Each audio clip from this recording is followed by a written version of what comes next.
Hello dear students, स्वागत है आपका आज के इस सेशन में। और आज अपना चैप्टर 1 का 4th लेक्चर है। ओके बच्चों, और इस लेक्चर में हम चैप्टर 1 को कंप्लीट करेंगे। इसके पहले मैं आपको बता दिया था कि फिजिक्स क्या होता है और फिजिक्स में हम कैसे स्टडी करते हैं किसी भी चीज़ के बारे में भी।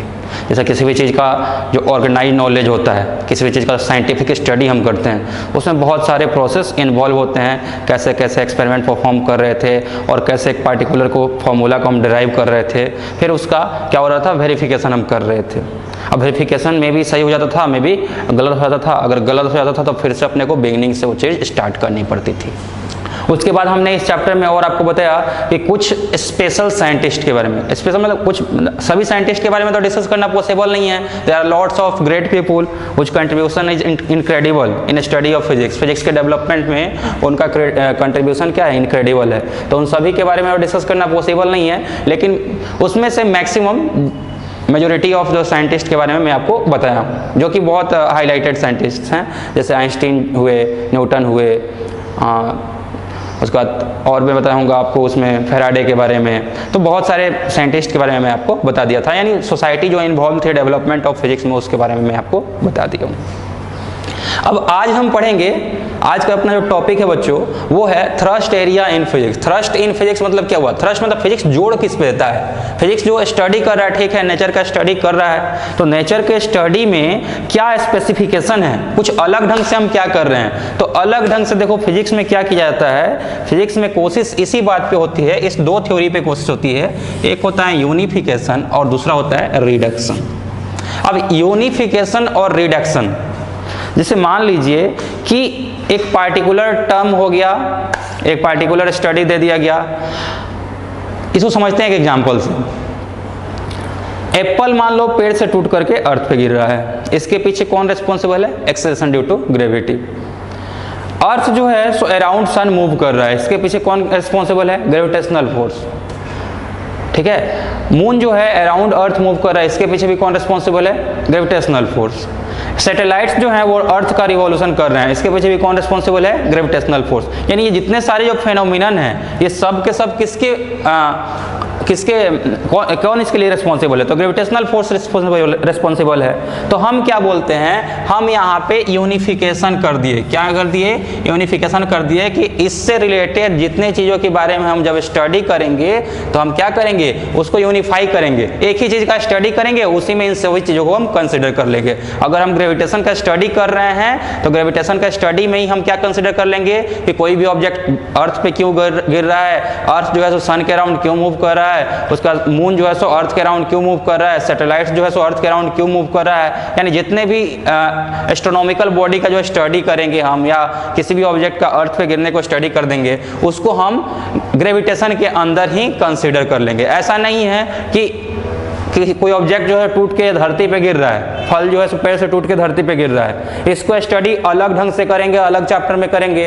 फिर जो है सो अर्थ जो है सो सन के अराउंड चारों तरफ मूव कर रहा है, इसको अलग चैप्टर में स्टडी करेंगे, या फिर इसका एक अलग पूरा टॉपिक बना करके इस पर पूरा अलग से रिसर्च करेंगे। सैटेलाइट जो सन के अर्थ के अराउंड मूव कर रहा है, इसके रिसर्च के लिए एक अलग वर्क करेंगे। ऐसा नहीं है, इन सभी को हम क्या कर देंगे, कंबाइन कर देंगे और एक ही साथ स्टडी कर लेंगे। और उसी स्टडी को, इसको, इस प्रोसेस को हम क्या बोलते हैं, यूनिफिकेशन।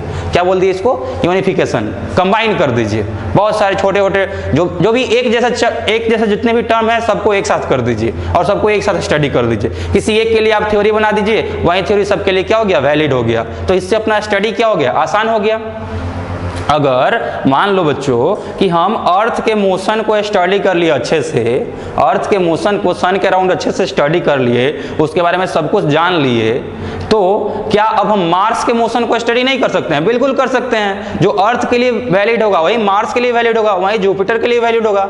ऑलमोस्ट सब कुछ तो वैसा ही रहेगा ना, क्योंकि सभी का मोशन क्या है, एक जैसा ही है। और सभी के पीछे कौन सा फोर्स रिस्पॉन्सिबल है, ग्रेविटेशन रिस्पॉन्सिबल है। ओके बच्चों, तो इसको हम बोलते हैं unification. Second one is reduction. अब रिडक्शन देखिए क्या है। रिडक्शन में देखो क्या करते हैं बच्चों कि कोई एक बहुत कॉम्प्लेक्स टर्म को मान लो अपने को पढ़ना है। अब कॉम्प्लेक्स टर्म को पढ़ना है तो एक बार में ही उस पूरे टर्म को एक्सप्लेन कर पाना या उसका स्टडी करना थोड़ा मुश्किल होगा। जैसे मान लीजिए आप थर्मल पावर प्लांट के बारे में स्टडी कर रहे हैं, अब थर्मल पावर प्लांट के बारे में जब आप स्टडी कर रहे हैं बच्चों, तो वहां पे बहुत सारे प्रोसेस छोटे छोटे इन्वॉल्व हैं। सबसे पहले हम क्या कर रहे हैं, सबसे पहले हम कोल को बर्न कर रहे हैं। बर्निंग ऑफ कोल से जो एनर्जी प्रोड्यूस हो रहा है उससे हम क्या कर रहे हैं, उससे हम वाटर को हीट कर रहे हैं। वाटर के हीट करने से वाटर किस में कन्वर्ट हो रहा है, वेपर में कन्वर्ट हो रहा है। अब वेपर वाटर जब खुद को वेपर में कन्वर्ट कर रहा है तो उसको एक क्लोज शॉर्ट चैम्बर से होकर के उसको पास कर रहे हैं, पतले पाइप से उसको पास कर रहे हैं। तो वहां पे क्या हो रहा है, वो बहुत ज्यादा हाई प्रेशर जनरेट कर दे रहा है, और जब बहुत हाई प्रेशर के साथ स्टीम जाकर के क्या कर रहा है, टरबाइन को हिट कर रहा है, तो फिर वहां पे क्या हो रहा है, टरबाइन मूव कर रहा है, and after movement of turbine electricity generate हो रहा है। तो हालांकि बर्निंग ऑफ कोल से इलेक्ट्रिसिटी जनरेट करना था एक प्रोसेस था, लेकिन it was a very complex process, बहुत ही कॉम्प्लेक्स प्रोसेस था। तो अपने लिए जरूरी क्या था ना कि इस वाले प्रोसेस को हम छोटे छोटे सिंपल प्रोसेस में क्या कर दें, तोड़ दें, रिड्यूस कर दें, रिडक्शन कर देना। इसका मतलब क्या होता है, रिडक्शन कर देना, तोड़ देना। एक कोई भी ऑब्जेक्ट है बहुत सारे अलग अलग चीजों से बना हुआ है। जैसे मान लो एक साइकिल की हम बात कर रहे हैं, आप जो साइकिल चलाते हैं उस साइकिल में क्या है, उस साइकिल में अपना चेन है, पुली है, 2 पुली लगा हुआ है, व्हील भी लगा हुआ है, हैंडल भी लगा हुआ है। तो सभी मिलकर के जो मशीन काम कर रहे हैं, लेकिन उसमें जितने छोटे छोटे जो पार्ट्स हैं सबको हम अलग करके स्टडी कर रहे हैं। क्या करें, सबका अपना अलग अलग फंक्शन है, तो सबको अलग अलग से क्या कर रहे हैं, स्टडी कर रहे हैं। इसको हम क्या बोल दिए, इसको बोल दिए रिडक्शन। समझ में आया ना बच्चों? एक बार फिर से रिडक्शन वाला फर्स्ट वाला एग्जांपल ही मैं आपको बता दे रहा हूं। हम क्या कर रहे थे, रिडक्शन में कोई भी एग्जांपल आप ले लीजिए। जैसे हम बात कर रहे थे कि कोल से इलेक्ट्रिसिटी जनरेट करना, तो कोल से इलेक्ट्रिसिटी जनरेट करना was a very complex work to study और टू इन्वेस्टिगेट। अब इसके इन्वेस्टिगेशन के लिए, इसके स्टडी के लिए हमने क्या किया, इसको 3-4 अलग अलग पार्ट्स में ब्रेक कर दिया। सबसे पहले क्या, conversion of heat energy of coal, conversion of energy of coal. Energy of coal को हम क्या कर रहे हैं, हीट एनर्जी उससे ले रहे हैं, and with the help of that energy we are heating water. अब वाटर हीट किए तो वाटर खुद को वेपर में कन्वर्ट किया। यहाँ पे चेंज ऑफ फेज हो रहा है, ठीक है। वेपर जब कन्वर्ट हो गया तो वहां पे प्रेशर फिर जनरेट हो रहा है, एंड प्रेशर क्या कर रहा है, टरबाइन को जाके हिट कर रहा है। तो टरबाइन अगेन क्या कर रहा है, pressure energy and vapour velocity of vapour को क्या कर रहा है, कन्वर्ट कर रहा है इलेक्ट्रिसिटी में। तो अलग अलग जो फेज थे उन सभी फेजेस को हम अलग अलग करके पढ़ लिए। This is called reduction. तो आई होप अब आपसे एग्जाम में अगर ये टर्म आता है, पूछता है एग्जाम में कि what are thrust in physics and what on which points physics focus, किस तरह के स्टडी पे फिजिक्स फोकस करता है, what type of study is focused in physics. तो क्या क्या होगा उसमें, एक तो यूनिफिकेशन और दूसरा रिडक्शन। बहुत सारे चीजों को कंबाइन कर दो और एक बहुत ही कॉम्प्लेक्स चीज को क्या करो, छोटे छोटे पार्ट में तोड़ दो। ओके बच्चों, अब इसके बाद आते हैं second term is scope of excitement in physics. Physics में एक्साइटमेंट का क्या स्कोप है, तो देखो बहुत स्कोप है, ठीक है ना। पूरा का पूरा फिजिक्स ही मिरेकल और इससे एक्साइटमेंट से भरा हुआ है, पूरा का पूरा फिजिक्स ही एक्साइटमेंट से भरा हुआ है। ऐसा कोई भी टॉपिक नहीं है जिसको पढ़ने में आपको मजा ना आए।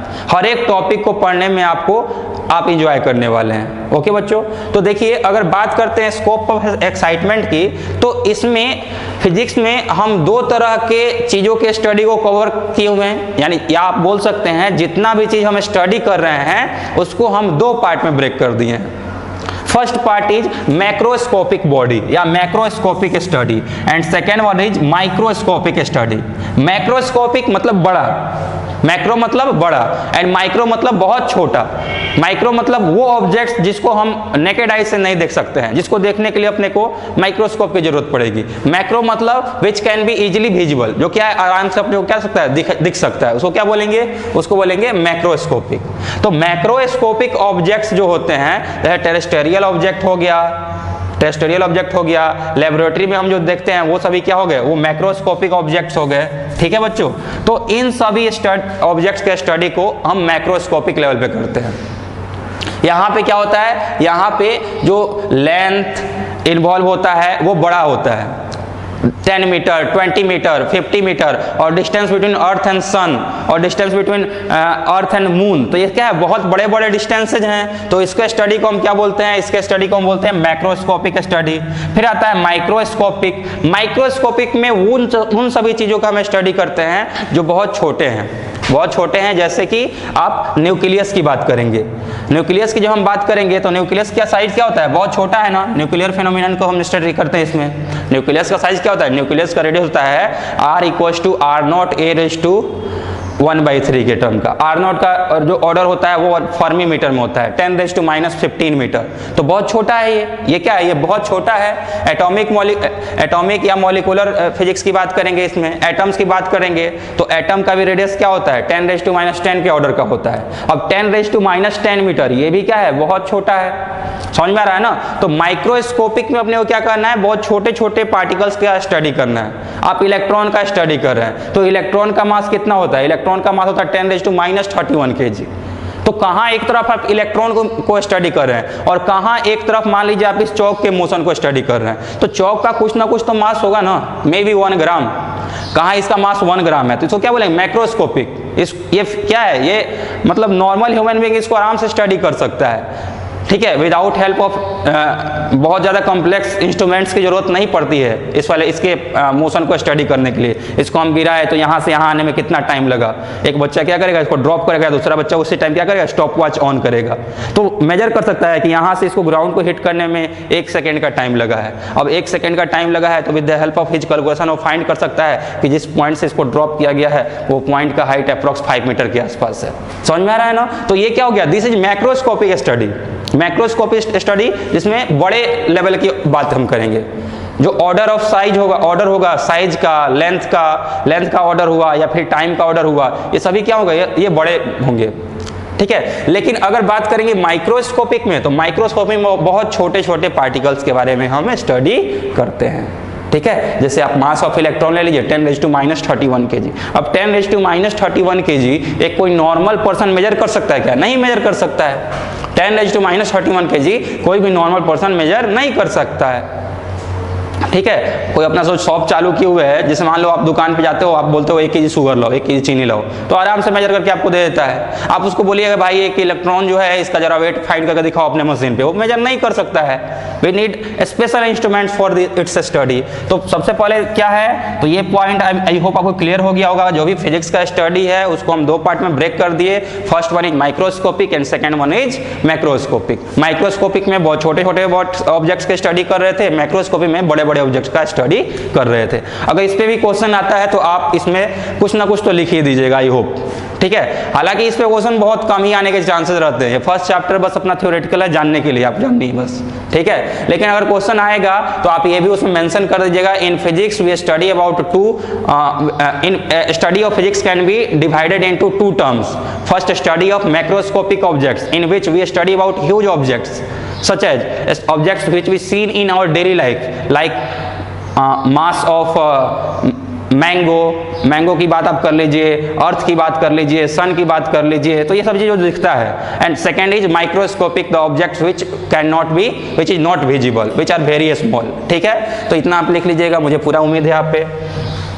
अब देखिए क्या जो क्लासिकल फिजिक्स है, क्लासिकल फिजिक्स हम किसको बोलते हैं, जिसमें mechanics, electrodynamics, optics and thermodynamics की स्टडी करते हैं। अगर आपसे कोई पूछता है कि क्लासिकल फिजिक्स क्या है, तो क्लासिकल फिजिक्स मतलब वही मैक्रोस्कोपिक का जो स्टडी है ना, मैक्रोस्कोपिक पार्ट का जो स्टडी है वो किसके अंदर आता है, वो क्लासिकल फिजिक्स के अंदर आता है। क्लासिकल फिजिक्स में क्या स्टडी करते हैं हम, मैकेनिक्स। मैकेनिक्स मतलब किसी भी ऑब्जेक्ट का मोशन, उस पर लगने वाला फोर्स, ठीक है। तो जो ऑब्जेक्ट के मोशन या उसके रोटेशन जो भी है, जो बिहेवियर को स्टडी करता है, उसको हम किस में डील करते हैं, मैकेनिक्स में डील करते हैं। उसके बाद इलेक्ट्रोडायनामिक्स, इलेक्ट्रोडायनामिक्स में हम क्या स्टडी करेंगे, चार्ज का बिहेवियर, चार्ज का बिहेवियर, चार्ज जो है सो वो मूव कर रहा है तो कौन कौन सा प्रॉपर्टी उसके साथ कैरी कर रहा होगा, इसके बारे में हम स्टडी करेंगे। मैकेनिक्स में क्या कर रहे थे, motion with cause of motion, force के बारे में स्टडी कर रहे थे। इसमें चार्ज के बिहेवियर के बारे में स्टडी कर रहे हैं। चार्ज के आसपास क्या होता है, चार्ज अगर रेस्ट पर रखा हुआ है तो उसके आसपास इलेक्ट्रोस्टैटिक फील्ड जनरेट होगा, चार्ज अगर मोशन में है तो उसके आसपास मैग्नेटिक फील्ड जनरेट होगा, चार्ज अगर एक्सेलरेटेड है तो इलेक्ट्रोमैग्नेटिक वेव जनरेट करेगा। तो हालांकि इन सभी चीजों को आप 12 में अच्छे से बहुत डिटेल में पढ़िएगा। ये पूरा का पूरा पार्ट इलेक्ट्रोडायनामिक्स आपको क्लास 12 में पढ़ना है और मैकेनिक्स आपको क्लास 11 में पढ़ना है, ठीक है। ऑप्टिक्स का स्टडी होता है, माइक्रोस्कोपिक लेवल पे क्या होता है, ऑप्टिक्स का भी स्टडी होता है। ऑप्टिक्स में क्या हम लाइट के बारे में पढ़ते हैं। किसके बारे में? लाइट के बारे में। लाइट के डिफरेंट फेनोमेनन होते हैं, रिफ्लेक्शन, रिफ्रैक्शन, ये सभी आप डेली लाइफ में फील करते हैं, माइक्रोस्कोपिक ये स्टडी है, ठीक है ना। तो रिफ्लेक्शन, रिफ्रैक्शन ये भी कहाँ पे आ जाते हैं? ये भी क्लासिकल फिजिक्स के अंदर भी आ जाते हैं। थर्मोडायनामिक्स, हीट एंड टेम्परेचर से रिलेटेड स्टडी हम कहाँ करते हैं? हीट एंड टेम्परेचर से रिलेटेड जो स्टडी हम कहाँ करते हैं? क्लासिकल फिजिक्स में करते हैं। तो बच्चों आई होप आपको क्लियर हो गया होगा कि ये जो 4 या 5 पार्ट यहाँ पे मैं लिखाया हूँ फिजिक्स का, क्लासिकल फिजिक्स का, इन सभी का अगर डेफिनेशन आपसे एग्जाम में पूछता है तो आप आराम से एक्सप्लेन अब कर सकते हैं। मैकेनिक्स का डेफिनेशन पूछे तो मैकेनिक्स के डेफिनेशन में क्या लिखेंगे?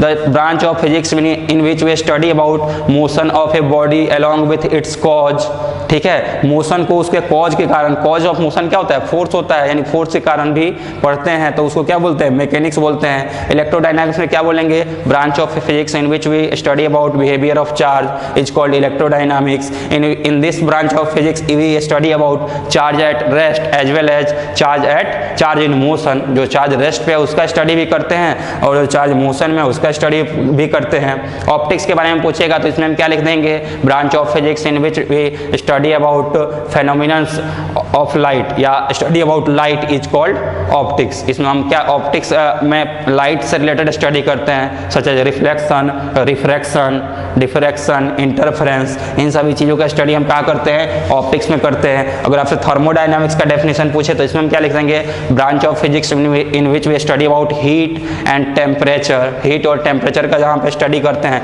वो कौन सा ब्रांच होता है? हो जाता है थर्मोडायनामिक्स।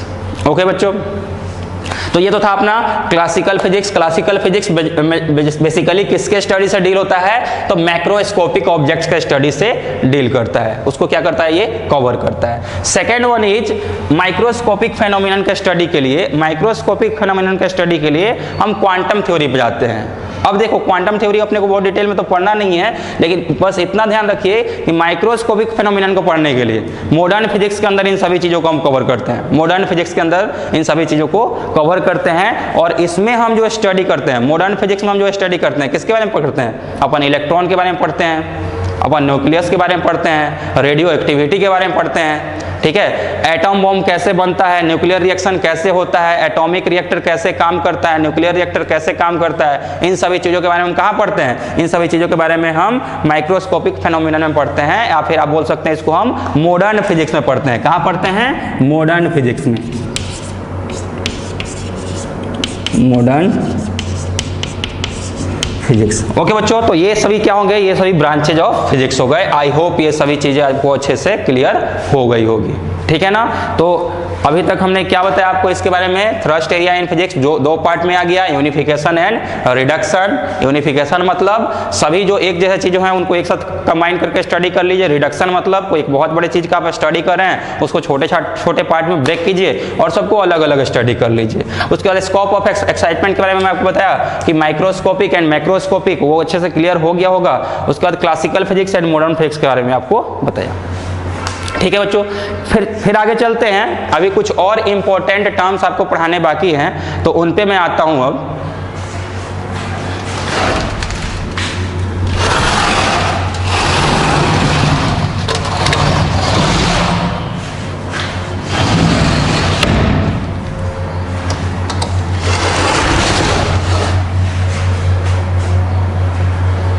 अब देखिए क्या हम जो बात कर रहे थे, किसकी बात कर रहे थे? माइक्रोस्कोपिक ये हो गया। इसके आगे देखिए, ये मैं रॉन्ग बोर्ड ले लिया।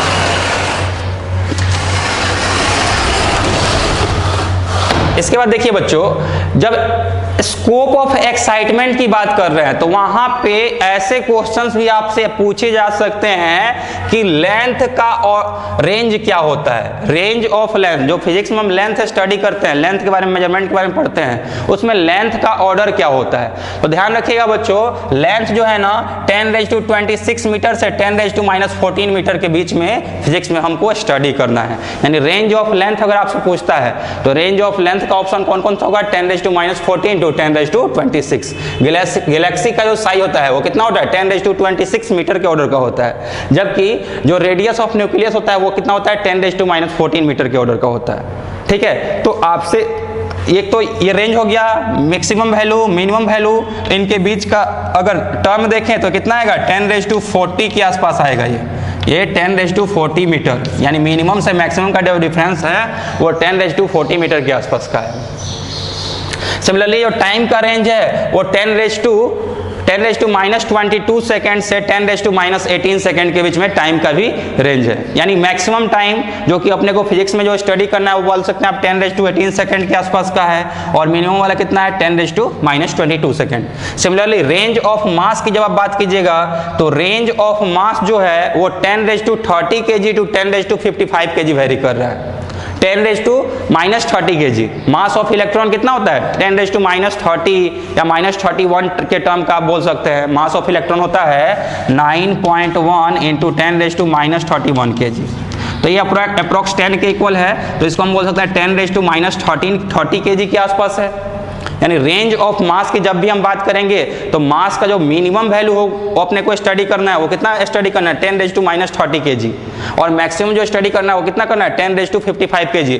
दिस इज अबाउट, इसको हम एज्यूम करते हैं कि यूनिवर्स का जो मास है अपना वो कितना है 10⁻55 kg के आसपास है। तो मास का जो वेरिएशन है देखिए कहाँ से कहाँ तक हो रहा है, तो वेरिएशन इन लेंथ याद रखिएगा, लेंथ का वेरिएशन कहाँ से कहाँ तक 10⁻14 मिनिमम टू 10⁻26 मैक्सिमम।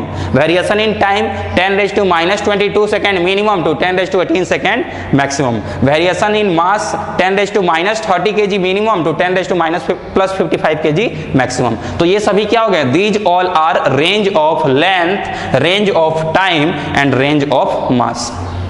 ओके बच्चों, आई होप आपको ये टर्म्स अच्छे से क्लियर हो गए होंगे। अब इसके बाद चलते हैं, अपना जो अगला टर्म है वो है फंडामेंटल फोर्सेज।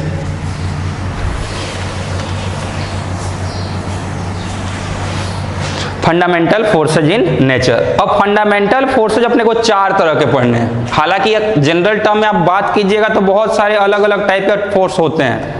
डेली लाइफ में हम बात करेंगे तो फ्रिक्शन भी फोर्स है, रस्सी के अंदर टेंशन भी है, ठीक है, स्प्रिंग के अंदर स्प्रिंग फोर्स भी है, किसी बॉडी को स्ट्रिंग के अंदर भी टेंशन अवेलेबल है। इस बुक को इस वाले ऑब्जेक्ट पे रखे हुए हैं, जैसे मान लो इस वाले बुक को हम यहाँ पे रखे हुए हैं, अपने हाथ में रखे हुए हैं, तो क्या है मेरा हाथ इस वाले बुक पे एक नॉर्मल फोर्स भी लगा रहा है। तो अगर फोर्स की बात करेंगे और टाइप में उसमें अलग अलग डिवाइड करेंगे तो ऐसे तो बहुत सारे टाइप के हो जाते हैं, बहुत सारे डिफरेंट टाइप के फोर्स आप बोल सकते हैं। लेकिन फिर अपने को क्या करना है, फिर अपने को क्या करना है, यूनिफिकेशन करना है। एक तरह के फोर्सेज को एक कैटेगरी में रख दीजिए, फिर अलग तरह के फोर्सेज को अलग कैटेगरी में रख दीजिए। अब उतने हर एक टाइप के फोर्स के बारे में आप अलग अलग ढंग से कंसिडर नहीं कर सकते हैं। आप बोलिएगा मस्कुलर फोर्स भी है, ये फोर्स है, वो बहुत सारे फोर्सेज हैं। तो अपने को जो फंडामेंटल ऐसे फोर्स जो कि मेन सोर्स ऑफ फोर्स हैं वो 4 तरह के ही हैं, gravitational force, electromagnetic force, strong nuclear force and weak nuclear force. तो अपने को ध्यान रखिए क्या, बस ये 4 तरह के फोर्स के बारे में डिटेल में स्टडी करना है। डिटेल में क्या मतलब, अभी चलिए अभी इन सभी का इंट्रोडक्शन आपको मैं दे देता हूं। अगर मैं बात करूंगा ग्रेविटेशनल फोर्स की बच्चों, तो ग्रेविटेशनल फोर्स जो है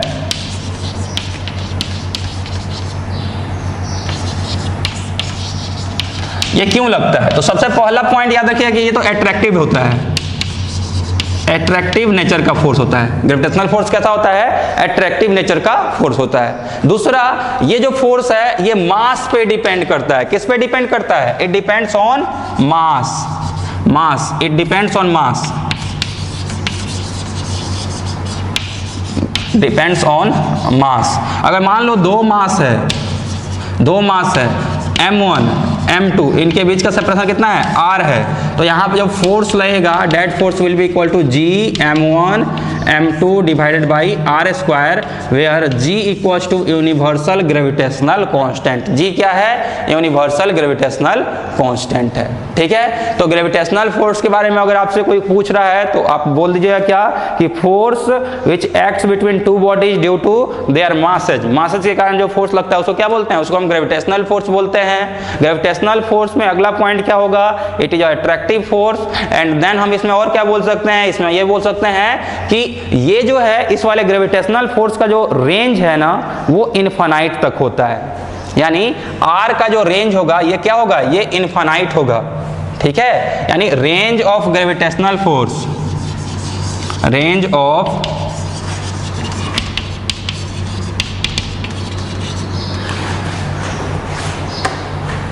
रेंज लिखना सही नहीं होगा, यहाँ पे आप लिख सकते हैं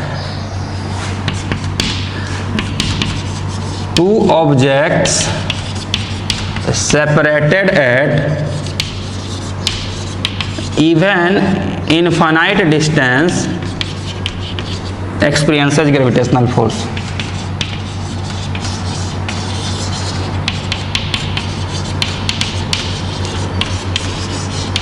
अगर दो ऑब्जेक्ट बहुत ज़्यादा डिस्टेंस पर रखा हुआ है, बहुत ज़्यादा दूरी पर रखा हुआ है, एक यहाँ रख दिया और एक मान लो, सोचो अर्थ सन जो है, सन के ग्रेविटेशनल फोर्स के अंदर प्लूटो घूम रहा है, तो सोचिए डिस्टेंस कितना ह्यूज है, ठीक है ना। सन के ग्रेविटेशनल फोर्स के अंदर अर्थ घूम रहा है, तो अर्थ एंड सन का डिस्टेंस कितना ह्यूज है। हम नॉर्मल लाइफ में जो डिस्टेंस मेजर करते हैं वो अर्थ पे मेजर करते हैं, हमारे और आपके घर के बीच की बात करते हैं। डेली लाइफ में जो एक्सपेरिमेंट्स हम परफॉर्म करते हैं, आप मोशन स्टडी कीजिएगा, उसमें क्वेश्चन जो सोल्व कीजिएगा वो क्या होगा कि आप अपने घर से स्कूल के लिए गए हैं, तो आपके घर से स्कूल की दूरी हम मेजर करेंगे। हम मुंबई से दिल्ली की दूरी मेजर करते हैं, हम इंडिया से अमेरिका की दूरी मेजर करते हैं, ठीक है। तो ये तो बहुत छोटे डिस्टेंस हो गए उसके कंपेयर में। लेकिन आप सोचिए प्लूटो जो है वो अर्थ, वो सन के कारण सन के इन्फ्लुएंस में घूम रहा है, तो उसके बीच का गैप देखिए कितना बड़ा है। तो इसलिए हम क्या बोल रहे हैं कि इवन अगर दो ऑब्जेक्ट इनफाइनाइट डिस्टेंस पे भी रखे हुए हैं और उनके पास कुछ ना कुछ मास है, तो वो कुछ ना कुछ ग्रेविटेशनल फोर्स एक्सपीरियंस करेंगे। इनफाइनाइट का तो कोई काउंट ही नहीं है, मतलब बहुत ज्यादा डिस्टेंस पर रखे हुए हैं तब भी क्या करेंगे, वो ग्रेविटेशनल फोर्स को एक्सपीरियंस करेंगे। ओके बच्चों, जो सेकेंड टाइप का जो फोर्स अपने को इसमें पढ़ना वो है इलेक्ट्रोडायनामिक्स या इलेक्ट्रोस्टैटिक फोर्स। इलेक्ट्रोमैग्नेटिक फोर्स है, क्या है, इलेक्ट्रोमैग्नेटिक फोर्स। तो इलेक्ट्रोमैग्नेटिक फोर्स में चलिए देखते हैं इलेक्ट्रोस्टैटिक फोर्स। देखिए इलेक्ट्रोस्टैटिक फोर्स,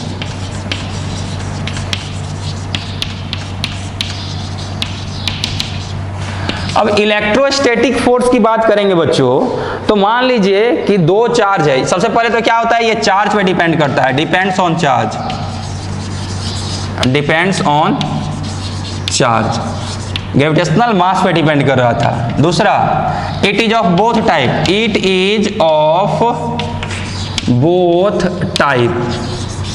कौन कौन सा, अट्रैक्शन एंड रिपल्सन। यानी इलेक्ट्रोस्टैटिक फोर्स जो होता है वो अट्रैक्टिव फोर्स भी होता है और रिपल्सिव फोर्स भी होता है। अगला point, it also acts up to very large distance. बहुत ही ज्यादा डिस्टेंस पे ये भी क्या करता है, काम करता है, या बोल सकते हैं इनफाइनाइट डिस्टेंस पे भी ये क्या करता है, काम करता है। यानी इलेक्ट्रोस्टैटिक फोर्स के बारे में हम बात करेंगे तो F electrostatic will be equal to K Q1 Q2 divided by R square, where K is constant. Q1 charge है फर्स्ट वाले ऑब्जेक्ट पे, Q2 सेकेंड वाले ऑब्जेक्ट पे चार्ज है, और R क्या है, उन दोनों चार्ज के बीच का सेपरेशन है। तो इलेक्ट्रोस्टैटिक जो फोर्स है उसका वैल्यू क्या हो गया, ये हो गया, ठीक है बच्चों। सिमिलरली तो इलेक्ट्रोस्टैटिक फोर्स के बारे में भी हम क्या बोल सकते हैं, अगर इलेक्ट्रोस्टैटिक फोर्स के बारे में आपको लिखने को आता है एग्जाम में, तो सबसे पहले क्या लिख देंगे, it is one of the fundamental force of nature. क्या है, फंडामेंटल फोर्स है। It is of both type, attractive and repulsive. तीसरा पॉइंट क्या लिख देंगे, तीसरा पॉइंट ये लिखेंगे, इट डिपेंड्स ऑन चार्ज। और चौथा पॉइंट क्या लिखेंगे, it acts up to very large distance या very large separation, up to infinite. दो चार्ज अगर बहुत ज्यादा दूरी पे रखे हुए हैं तब भी उनके बीच में इलेक्ट्रोस्टैटिक फोर्स लगता है। क्लियर है बच्चों। अब चलिए इसके बाद आता है अपना स्ट्रॉन्ग न्यूक्लियर फोर्स। तो स्ट्रॉन्ग न्यूक्लियर फोर्स के बारे में जब हम बात करेंगे बच्चों,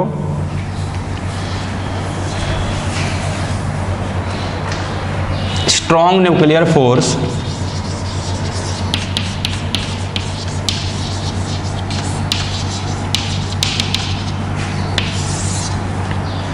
न्यूक्लियस के अंदर की जब हम बात करते हैं तो अपने को मालूम है कि न्यूक्लियस के अंदर जो है वो प्रोटॉन्स होते हैं और न्यूट्रॉन्स होते हैं, ठीक है। अब देखिए क्या, जो प्रोटॉन्स होते हैं ना उन पे पॉजिटिव चार्ज होता है। अब पॉजिटिव चार्ज है मतलब वो खुद को रिपेल कर रहे हैं, और रिपेल कर रहे हैं, एक दूसरे से दूर जाना चाह रहे हैं, तो ऐसा तो हो जाएगा कि न्यूक्लियस को तो फिर टूट जाना चाहिए, न्यूक्लियस को क्या होना चाहिए, टूट जाना चाहिए। लेकिन फिर भी न्यूक्लियस स्टेबल है, न्यूक्लियस बाइंडेड है, तो इसके पीछे क्या रेस्पॉन्सिबल है, तो इसके पीछे बच्चों एक अलग तरह का फोर्स रेस्पॉन्सिबल है, वो बोल सकते हैं आप स्ट्रॉन्गेस्ट फोर्स इन नेचर है, और इस फोर्स का नाम बोला गया है क्या, न्यूक्लियर फोर्स। क्या बोला गया? Nuclear force. तो सबसे पहला पॉइंट लिखेंगे न्यूक्लियर फोर्स के बारे में, इट इज पहला पॉइंट लिख लीजिए, it is strongest force of nature.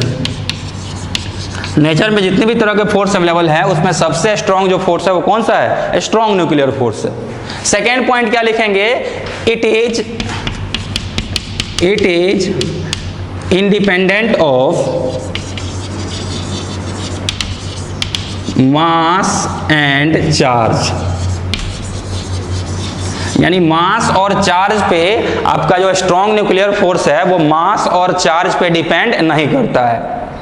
दो ऑब्जेक्ट अगर बहुत क्लोज हैं और स्पिन कर रहे हैं तो उनके बीच में न्यूक्लियर फोर्स लग जाता है, लेकिन वो मास और चार्ज पे डिपेंड नहीं करता है। यानी अब समझिए यहाँ पे क्या है, प्रोटॉन प्रोटॉन के बीच में भी न्यूक्लियर फोर्स लगेगा, प्रोटॉन न्यूट्रॉन के बीच में भी लगेगा और न्यूट्रॉन न्यूट्रॉन के बीच में भी लगेगा।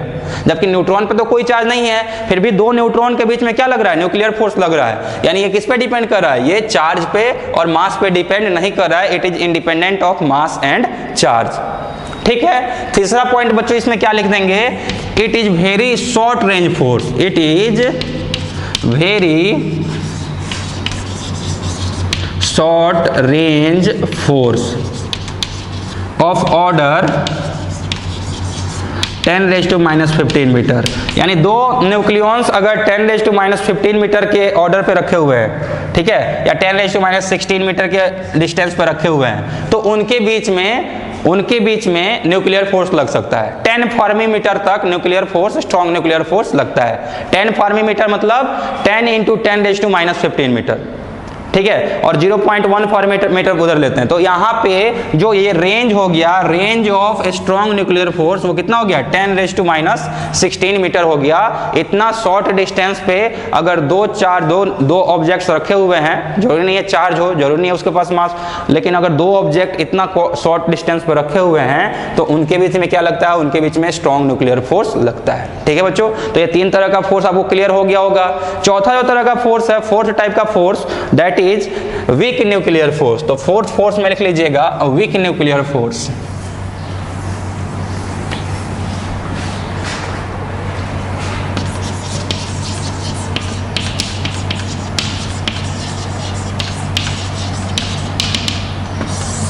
ठीक है बच्चों, तो वीक न्यूक्लियर फोर्स में भी हम लिखेंगे, पहला पॉइंट इसमें क्या लिखेंगे? It is stronger than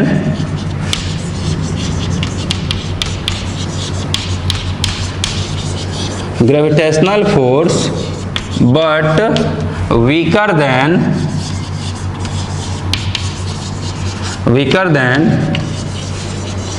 nuclear and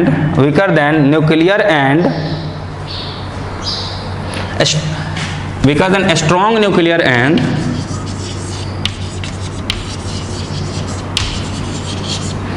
electrodynamic force या इलेक्ट्रोस्टैटिक फोर्स। ठीक है। सेकेंड पॉइंट बच्चों इसमें क्या लिखेंगे? It is also a very short range force. It is also very short range force. बहुत कम दूरी के बीच में ये भी लगता है। वीक जो न्यूक्लियर फोर्स होता है ये भी बहुत कम डिस्टेंस के बीच में लगता है। एंड थर्ड पॉइंट इसमें हम क्या लिख लेंगे? Third point will be it acts in या it is experienced in some nuclear process. It is experienced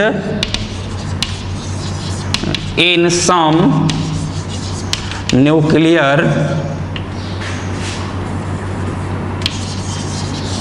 process like beta emission.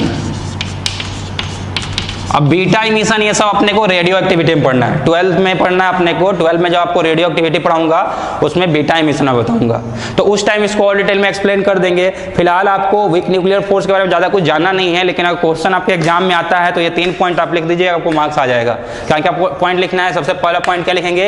ये जो है सो स्ट्रॉन्गर है, ग्रेविटेशनल फोर्स से तो स्ट्रॉन्गर है, लेकिन ये स्ट्रॉन्ग न्यूक्लियर फोर्स और इलेक्ट्रोस्टैटिक फोर्स से क्या है, वीकर है। सेकेंड पॉइंट क्या लिखेंगे, ये भी बहुत शॉर्ट रेंज का फोर्स होता है, इसका जो रेंज होता है दैट रेंज इज 10⁻⁻15 मीटर, इसका भी रेंज क्या होता है 10⁻⁻15 मीटर, ये रेंज होता है। थर्ड पॉइंट क्या लिखेंगे, इन सम न्यूक्लियर फेनोमेनन, इसको क्या करते हैं, इसको एक्सपीरियंस करते हैं like beta emission, beta emission में इसको क्या किया जाता है, एक्सपीरियंस किया जाता है।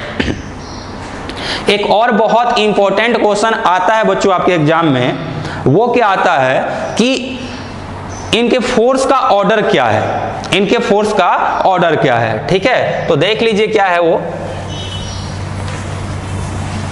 एनसीईआरटी में वो टेबल दिया होगा, एनसीईआरटी मैं बता रहा हूँ, पेज नंबर बता रहा हूँ, उस वाले टेबल को आप लोग याद कर लीजिएगा, वो अक्सर एग्जाम में आपसे पूछ लिया जाता है। पेज नंबर 10 पे फंडामेंटल फोर्सेज इन नेचर का जो टेबल दिया हुआ है, नेम ऑफ फोर्स मैं बना दे रहा हूँ, name of force, relative strength,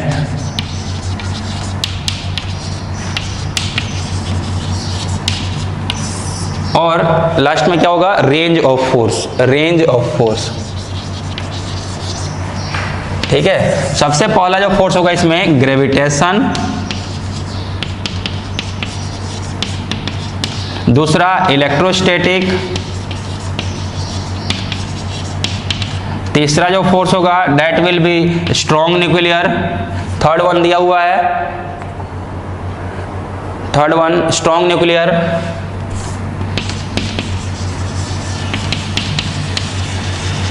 and then fourth one weak nuclear.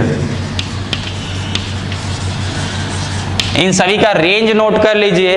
तो जो ग्रेविटेशन का रेंज है वो 10⁻⁻39, रिलेटिव स्ट्रेंथ 10⁻⁻39, और स्ट्रॉन्ग न्यूक्लियर का रेंज कितना दिया हुआ है, 1 दिया हुआ है, यानी स्ट्रॉन्ग न्यूक्लियर से कंपैरिजन किया है, इसका और इसका क्या हुआ है, कंपैरिजन हुआ है। उसके बाद वीक न्यूक्लियर का 10⁻⁻13 एंड इलेक्ट्रोस्टैटिक्स, इलेक्ट्रोडायनामिक्स का 10⁻⁻2, इसका 10⁻⁻2 और इसका 10⁻⁻13, यानी जितने भी फोर्सेज है ना, इन सभी फोर्स को किससे कंपेयर किया है, स्ट्रॉन्ग न्यूक्लियर फोर्स से कंपेयर किया है। तो आप बोल सकते हैं कि gravitational force is 10⁻⁻39 times weaker then क्या हो जाएगा, स्ट्रॉन्ग न्यूक्लियर फोर्स, ठीक है। तो इस स्ट्रॉन्ग न्यूक्लियर फोर्स से सभी के स्ट्रेंथ को यहाँ क्या किया गया है, कंपेयर किया गया है। उसके बाद रेंज की बात करते हैं तो ग्रेविटेशनल फोर्स का रेंज इनफाइनाइट होता है, इलेक्ट्रोडायनामिक्स का भी इनफाइनाइट होता है, स्ट्रॉन्ग न्यूक्लियर का कितना होता है 10⁻⁻16 मीटर, और वीक न्यूक्लियर का 10⁻⁻15 मीटर।